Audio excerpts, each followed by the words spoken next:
Eritreia, África Oriental.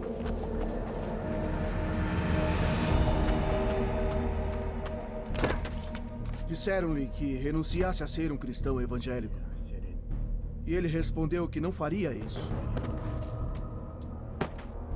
Disseram-lhe, não volte mais a orar. Ele apenas olhou para eles. Como deixar de orar? Disseram-lhe que haveria problema se ele continuasse a falar de Jesus para os prisioneiros. Disseram-lhe que seria torturado se insistisse em ler os trechos da Bíblia contrabandeados na prisão. Disseram-lhe que o livro era a causa de todos os seus problemas. Disseram-lhe, desista! Desista, pois é perigoso.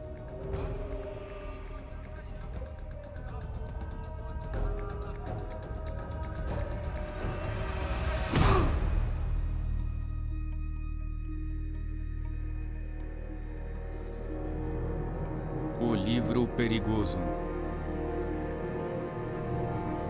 Versão brasileira, Comeve, São Paulo.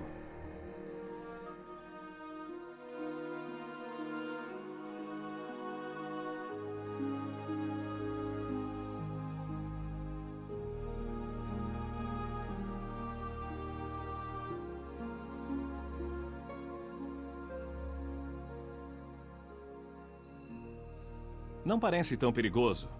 Mas Isaac, o prisioneiro que acabamos de ver, discordaria. E não apenas ele, mas milhares em seu país, Eritreia, como milhares no mundo afora, afirmam que este livro é um perigo muito grande. Para esses cristãos, o que vocês verão agora seria considerado um milagre. Observem.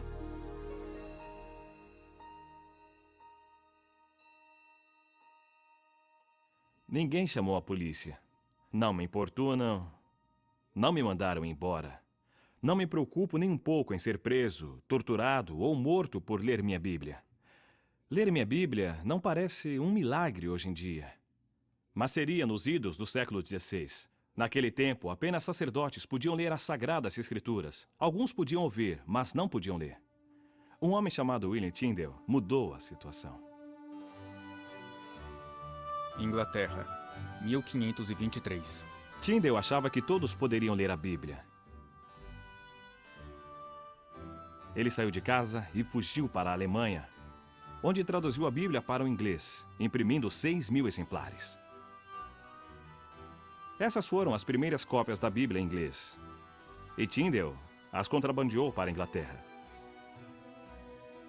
Seu inimigo mortal, o bispo de Londres, comprou todos os exemplares, pensando em queimá-los. A reação de Tyndale foi: vai queimá-los? Pois eu muito me alegro, pois eu recebo o dinheiro dos livros e o mundo inteiro vai se indignar com a queima da palavra de Deus. Tyndale morreu antes que a Bíblia fosse livremente vendida em seu país. Suas palavras finais, ao ser enforcado e queimado por suas ações, foram: Senhor, abra os olhos do rei da Inglaterra. Sua prece foi atendida. O que o Senhor exige: pratique a justiça, ame a fidelidade e ande humildemente com seu Deus. Hoje, evidências da influência da Bíblia são comuns na sociedade ocidental. É até comum sua exposição pública, tão normal que chega a permear fatos da vida diária. Porém, isso é um milagre. A Bíblia está disponível para todos nós. Qualquer um pode comprá-la e lê-la sem medo. O que Isaac na Eritreia não daria para ter essa liberdade. E nós aproveitamos essa liberdade? Nós nos alegramos com ela? Usufruímos dela lendo a palavra e praticando-a? Não seria terrível se os que são proibidos de ler a Bíblia fizessem melhor uso dela que os que podem ler livremente? Um velho pastor chinês uma vez disse: existem apenas 3 tipos de cristãos no mundo e apenas um é verdadeiro. O primeiro tem a Bíblia, mas não a lê. Esse não vale. O segundo tem a Bíblia, lê, mas não tem amor por ela. Também não vale. O terceiro tem a Bíblia, lê e ama o que lê. É o tipo que muda o mundo. Então, deixando escapar uma pequena lágrima, ele acrescentou: mas esse tipo de cristão é muito raro. O que acontece quando temos a Bíblia, a lemos e a amamos? Vamos conversar com alguém que fez as 3 coisas e mudou o mundo. Seu nome é Irmão André. Em 1955, uma frase do livro do Apocalipse o impressionou. Esteja atento, fortaleça o que resta e estava para morrer. Ele viu a luta dos cristãos perseguidos na Europa Oriental e respondeu ao chamado do Senhor para que fizesse algo que cristão ocidental nenhum fizera até aquele momento: contrabandear a Bíblia para dentro da cortina de ferro. Com Bíblias empilhadas dentro de um Fusca, o irmão André dirigiu até a fronteira, sussurrando uma oração que ficou famosa. Senhor, fizeste cegos enxergarem. Por favor, segue os olhos dos que veem.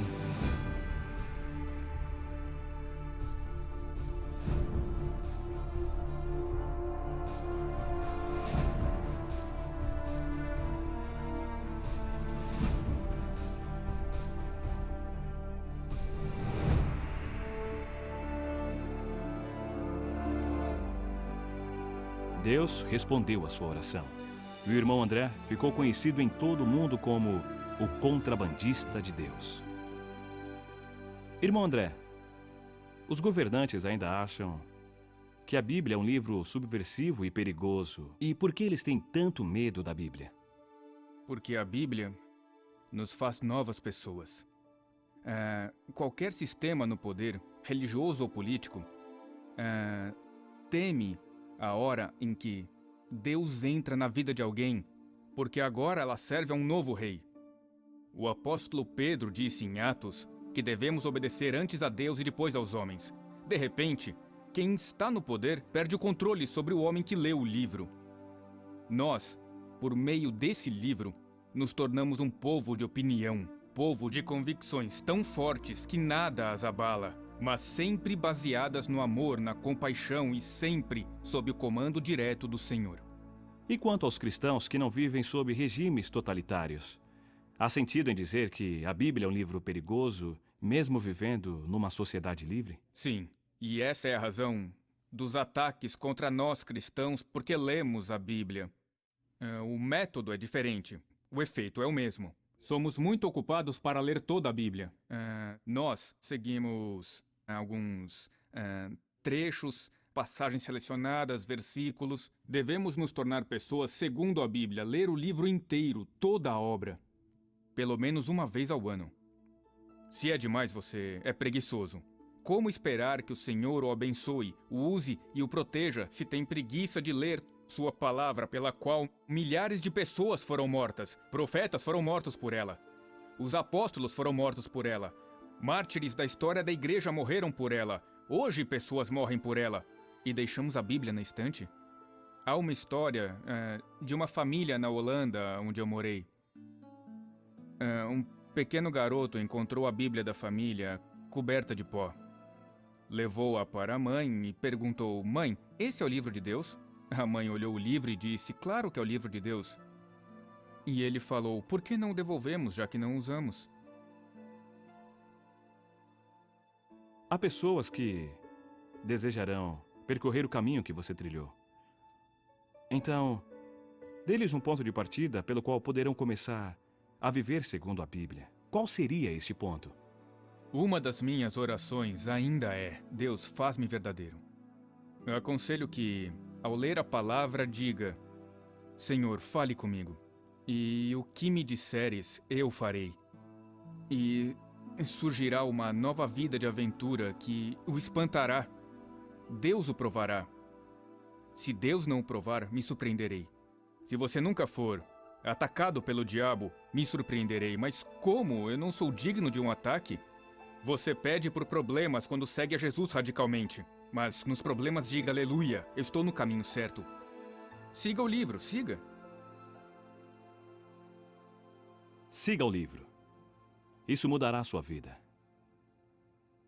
E é aí que surge o perigo. É quando precisamos que a igreja perseguida nos mostre o caminho. Durante a Guerra Fria, eu conheci um fazendeiro da Tchecoslováquia que jamais havia visto uma Bíblia. Ele pregou por 20 anos baseado em 10 capítulos de Atos e em 4 de 1 Timóteo, copiados à mão por sua mãe. Aquelas poucas páginas eram tudo o que ele conhecia da Bíblia. Quando lhe dei uma Bíblia inteira pela primeira vez em sua vida, ele ficou chocado.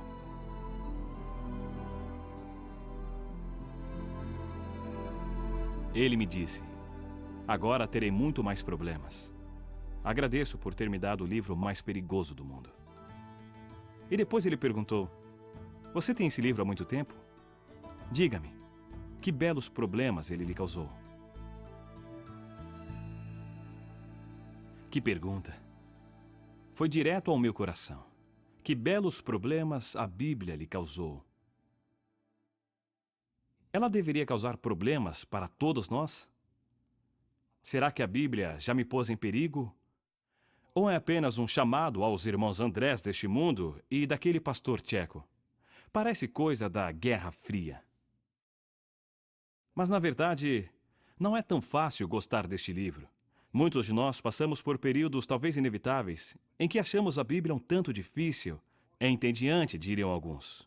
Respeitamos o livro, mas não o lemos muito. Não é fácil admitir o fato. Mas nos lugares onde cristãos são proibidos de portar uma Bíblia, lugares onde as pessoas arriscam a vida por seguir a Jesus, a Bíblia tem um valor extraordinário. Encarar essas histórias pode mudar o modo como encaramos nossa Bíblia.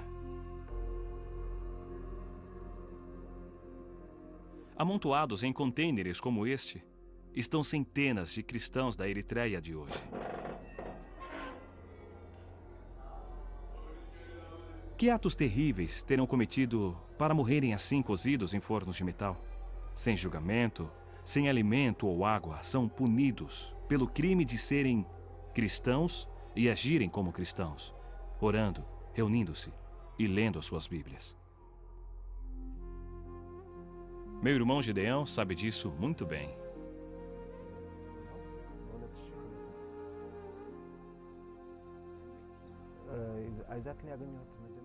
O comandante de Isaac costumava dizer que não o trocaria por 10 outros soldados.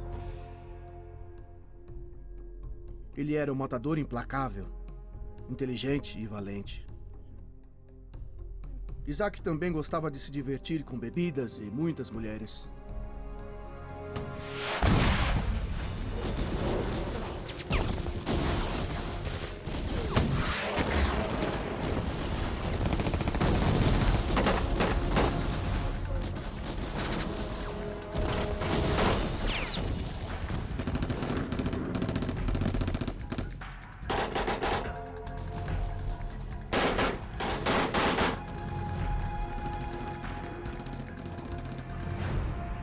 No meio de uma guerra, sobrevivia como podia.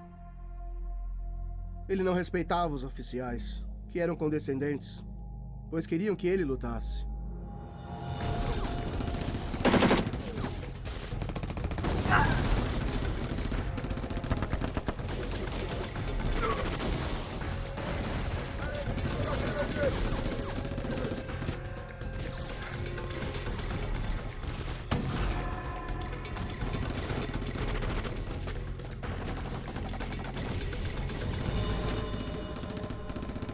A unidade de Isaac tinha 500 homens.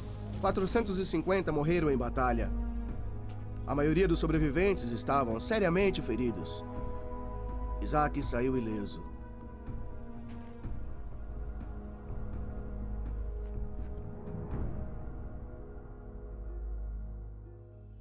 Dois soldados cristãos aproximaram e disseram: "Você foi poupado por um propósito.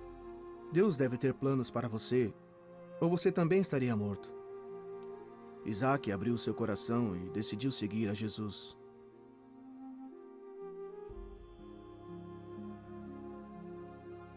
Daquele momento em diante, ele abandonou os vícios, respeitou seus superiores e todos notaram algo muito diferente em Isaac.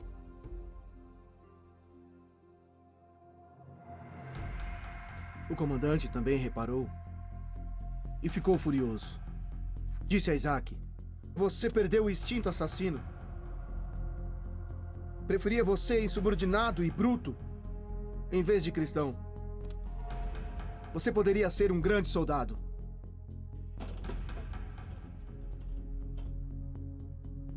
Ordenaram a Isaac se afastar dos cristãos. Proibiram que ele lesse a Bíblia.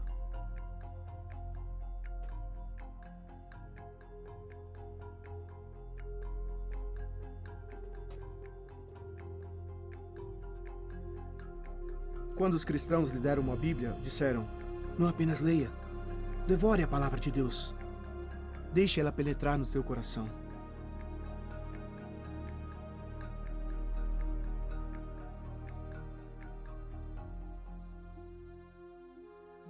Isaac tinha cuidado para que ninguém o visse lendo a Bíblia.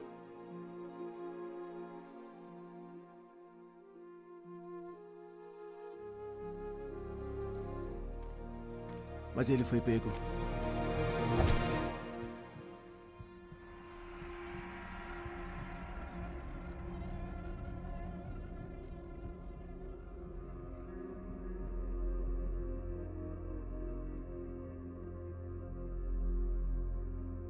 Após dias sob o sol, perguntaram a Isaac se deixaria de ler a Bíblia.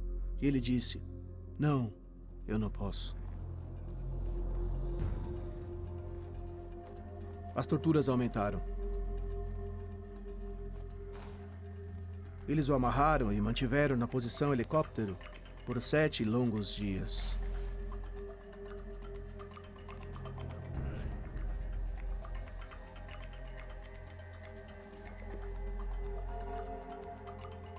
O comandante perguntou então se ele desistiria de ler o livro. Mesmo assim, Isaac não concordou em deixar de ler a Bíblia.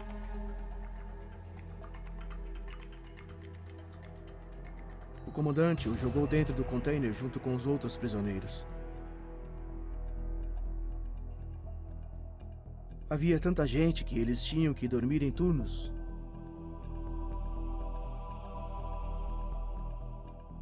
Durante o dia, o calor era terrível.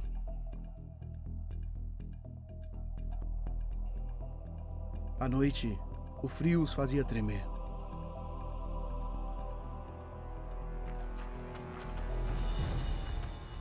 Propuseram a Isaac um fim para o sofrimento e uma promoção militar.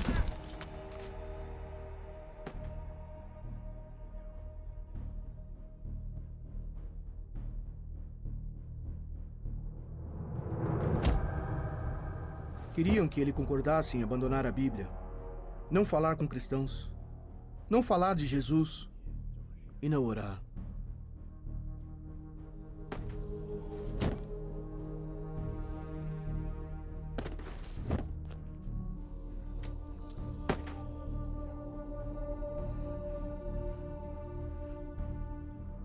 Por 9 longos meses, Isaac não assinou, não cedeu, ele resistiu.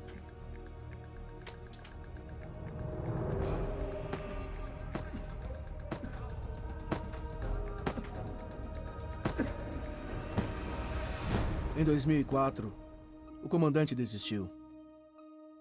Isaac foi enviado para a prisão na capital, Asmara. Ele ainda está preso. Isaac tem apenas 26 anos. Jamais conheceu um dia sem perseguição. Ninguém sabe quem é Isaac fora da Eritreia, mas na prisão, ele é uma lenda. Novos convertidos fazem fila para obter trechos de sua Bíblia. E ele diz: "Devorem este livro. Ele trará problemas a vocês, mas vale a pena."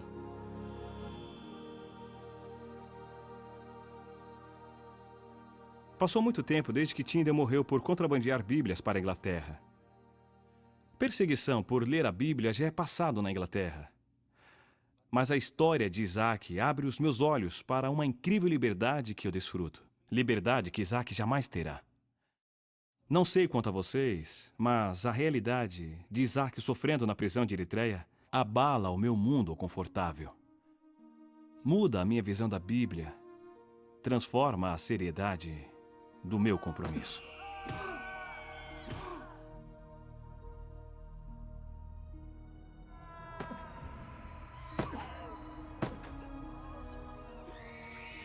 Há sofrimentos nessas páginas. Sangue foi derramado e é derramado para que cristãos possam ler este livro. Lembrar-me disso muda tudo. Este é meu pacto de Isaac. Isaac manteve-se firme e jamais assinou um papel dizendo que não leria mais a Bíblia. Eu me comprometo a ler a minha Bíblia de outro jeito.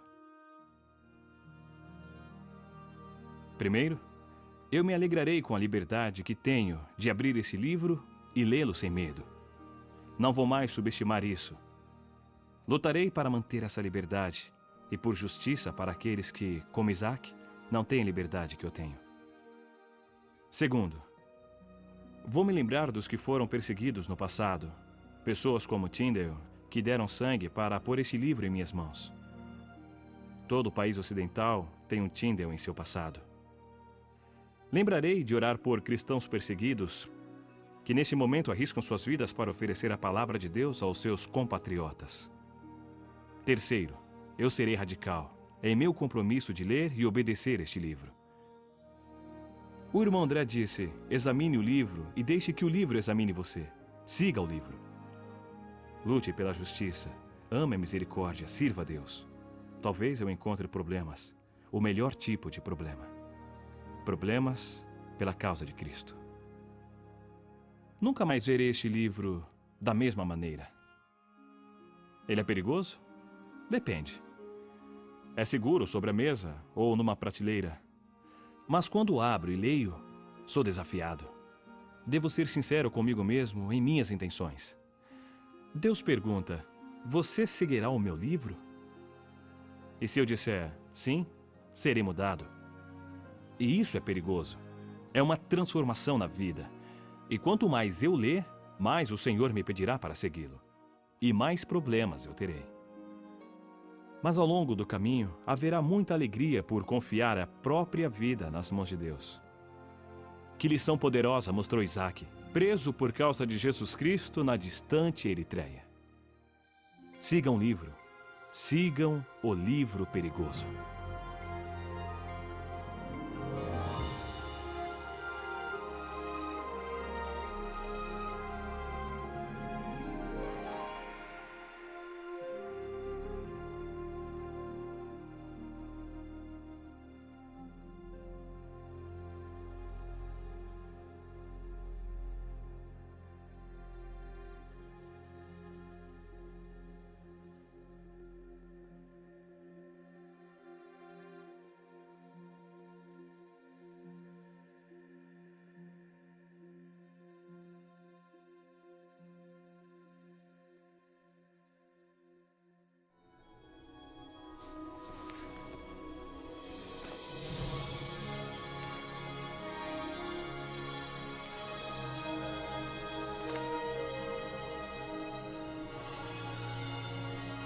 Nós estamos todos na mesma jornada.